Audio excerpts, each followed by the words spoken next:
दर्शकों नमस्कार। मेरा नाम है मनीष कुमार सिंह और आप देख रहे हैं 4 PM महाराष्ट्र और आपका बहुत बहुत स्वागत करता हूं। दोस्तों, देश के प्रधानमंत्री नरेंद्र मोदी का आज 75वां जन्मदिन है। 75 साल के हो गए और इस समय देश ही नहीं विदेश से भी उन्हें बधाई संदेश जो है वो मिल रहे हैं। इन सब के बीच में उद्धव ठाकरे की शिवसेना, जी हाँ दोस्तों, उद्धव ठाकरे की शिवसेना का मुखपत्र है सामना। उसमें छपे संपादकीय में बीजेपी के तमाम बड़े नेताओं से जो संवैधानिक पद पर बैठे हैं, साथ ही साथ पीएम मोदी से कई सारे सवाल पूछे गए हैं।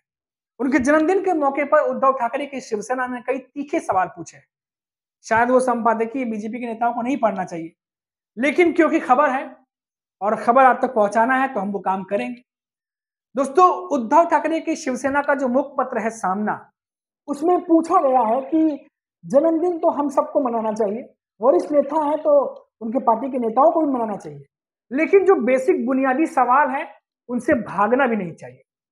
और उद्धव ठाकरे की शिवसेना ने कहा है कि पीएम मोदी जो भारत की स्थिति है, जो तमाम समस्याएं लोगों के सामने, जनता के सामने मुंह फाड़कर खड़ी है, जिसका समस्या का समाधान नहीं निकल रहा, ऐसे समय में क्या जन्मदिन का जश्न मनाना और इस तरीके से करना क्या शोभा देता है?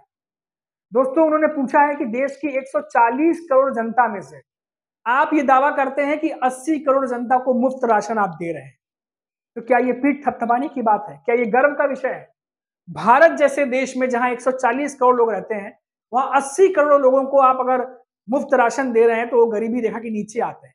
अब आधे से भी ज्यादा पॉपुलेशन जहां गरीबी रेखा के नीचे आ रही हो, क्या उस देश के प्रधानमंत्री नरेंद्र मोदी को क्या इस तरीके से जश्न मनाना चाहिए? तमाम सवाल पूछे गए, सिर्फ पीएम मोदी से नहीं बल्कि बीजेपी के तमाम जो संवैधानिक पद पर बैठे नेता हैं उन सभी से उद्धव ठाकरे की शिवसेना ने संपादकीय के जरिए जो मुखपत्र सामना उसमें पूछा है। और तो और दोस्तों, आपको ये भी बता दें कि इतना ही नहीं, उन्होंने ये भी कहा कि बेरोजगारी जो है वो इस समय चरम पर है। सबसे ज्यादा बेरोजगारी इस समय भारत में है और पीएम मोदी जो बीजेपी है उनकी तरफ से कहा गया था कि हर साल 2 करोड़ रोजगार पैदा करेंगे। इतने साल हो गए, 11 साल, 10 लाख जॉब क्रिएट नहीं कर पाए।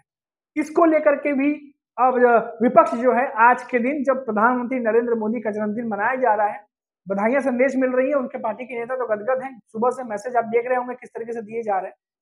तब बेरोजगारी दिवस मनाया जा रहा है विपक्ष के द्वारा और पूछा जा रहा है कि देश में जब बेरोजगारी चरम पर हो, 140 करोड़ में से 80 करोड़ जनता को आप मुफ्त राशन दे रहे हैं क्योंकि वो गरीबी रेखा के नीचे आते हैं, तो ऐसे समय में क्या इस तरीके से जश्न मनाना अपने जन्मदिन का एक प्रधानमंत्री को, जो देश का प्रधानमंत्री है, उसे कहां तक ठीक लगता है? ये बात पूछी गई है दोस्तों।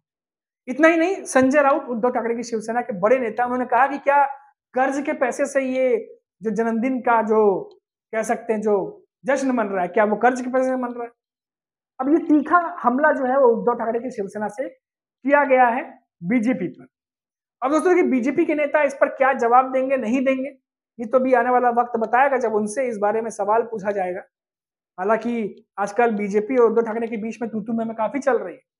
आप देखिए, जब पीएम मोदी मणिपुर जा रहे थे, उस दौरान भी उद्धव ठाकरे की शिवसेना बहुत ज्यादा आक्रामक थी। उन्होंने कहा कि अब जा रहे हैं, जब कहा गया था, जब पूछा जाता कि अब कब जाएंगे, तब ये पीएम मोदी नहीं गए। जब मणिपुर जल रहा था, लोग मारे जा रहे थे, तब पीएम मोदी नहीं गए। अब दौरा करने जा रहे हैं और साथ ही साथ ये भी कहा कि जो देश में तमाम जो मुद्दे हैं, उन मुद्दों से ध्यान भटकाने के लिए अब वो मणिपुर जा रहे हैं और उसको बड़ा चढ़ाकर दिखाया जा रहा है। इतना ही नहीं दोस्तों, भारत पाकिस्तान के मैच को लेकर के जब बीजेपी के खिलाफ आवाजें उठ रही थी विपक्ष के द्वारा, और भी कई लोग उठा रहे थे, उस दौरान भी उद्धव ठाकरे की शिवसेना ने यही बात कही कि मणिपुर दौरा है ही इसीलिए ताकि अन्य जो मुद्दे हैं उस पर ध्यान भटकाया जा सके।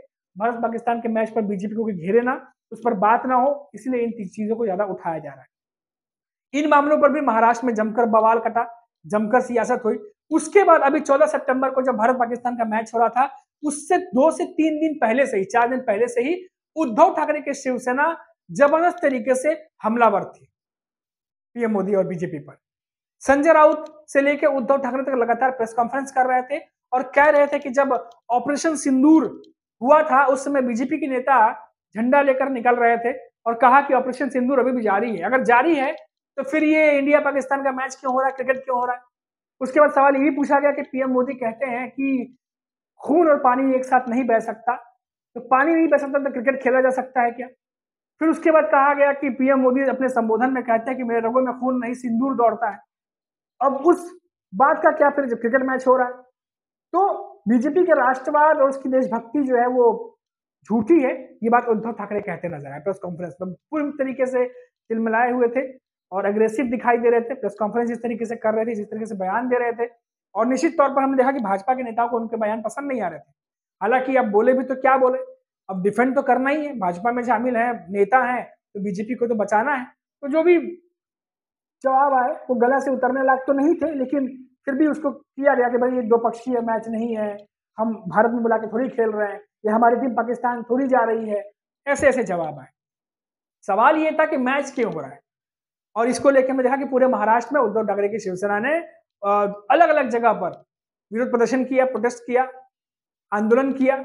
कई जगहों पर हमने कुछ जगहों पर जाकर के उसकी रिपोर्टिंग भी की है। आप 4 PM पे देख सकते हैं कि क्या कहना है उद्धव ठाकरे की शिवसेना का इस मैच को लेकर के, क्योंकि पहले भी आपने देखा होगा पाकिस्तान को लेकर के जब भी विवाद होता है, मुंबई में तो पहले मैच रुकवाए भी जा चुके हैं, आपको याद होगा, और बहुत लंबा इतिहास रहा है, और इसीलिए कहा जा रहा था दोस्तों कि ये मैच नहीं होना चाहिए था। तो ये तमाम जो मुद्दे थे एक के बाद एक, इसलिए कह रहा हूं क्योंकि इन दिनों उद्धव ठाकरे की शिवसेना पीएम मोदी और बीजेपी पर लगातार हमला हुआ, और देवेंद्र फडणवीस और महायुति के जो बाकी गठबंधन के नेता हैं वो हर बार जवाब देते हैं, लेकिन इस बार भारत पाकिस्तान के मैच पर वो जवाब नहीं दे पाए जो हर बार देते हुए नजर आते हैं कि चलो ठीक है, ऐसा नहीं तो ऐसा सही।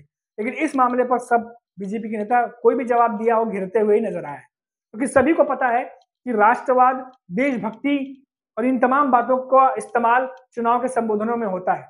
राष्ट्रवाद के नाम पर 2014 से बीजेपी लड़ रही है।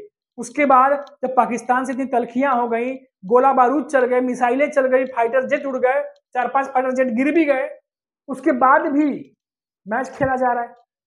मासूमों को पहलगाम में मारा गया, उसके बाद भी मैच खेला जा रहा है। तो इन चीजों को लेकर के विपक्ष बहुत हमलावर था, और कल भी हमने ये बात कही थी कि बीजेपी को लगा था कि रात गई बात गई होगी, मैच के बाद कोई पूछेगा, लेकिन आज भी मैच होने के बाद भी महाराष्ट्र में विपक्ष इस मामले को उठा रहा है और लगातार बीजेपी पे हमला अभी भी कर रहा है। और अब दोस्तों मामला ये है कि क्या अब ये तमाम चीजें, क्योंकि महाराष्ट्र में चुनाव भी हैं, बीएमसी चुनाव है, हमने आपको बताया पहले ही, उसके तहत रणनीतियां बननी शुरू हो गई हैं। पार्टी के नेता अपने अपने नेताओं के साथ बैठक कर रहे हैं, रणनीति पर चर्चा कर रहे हैं। तो क्या ये तमाम मुद्दे आने वाले समय में बीएमसी चुनाव में भी उठेंगे? बिल्कुल गुंजाइश है कि उठेंगे, क्योंकि ये कुछ ऐसे मुद्दे हैं जिसको बीजेपी ने बैठे बिठाए विपक्ष के झोली में डाल दिया है, और विपक्ष अभी तो इनको लेके बीजेपी को घेर रहा है, आने वाले समय में भी इनका इस्तेमाल करेगा, इसमें कोई दो राय दिखती नहीं है। तो ये महाराष्ट्र की अभी तक की अपडेट थी, और महाराष्ट्र की जो खबर है वो आप तक लेकर के हम आते रहेंगे। फिलहाल आप चैनल पर नए हैं तो चैनल को सब्सक्राइब जरूर करिएगा, ताकि जब हम अगली वीडियो अपलोड करें, अगली खबर अपलोड करें, तो आपको उसकी नोटिफिकेशन मिल जाए और आप खबर से अनजान न रह जाए। अभी के लिए इतना ही, आप देखते रहिए 4 PM महाराष्ट्र। नमस्कार।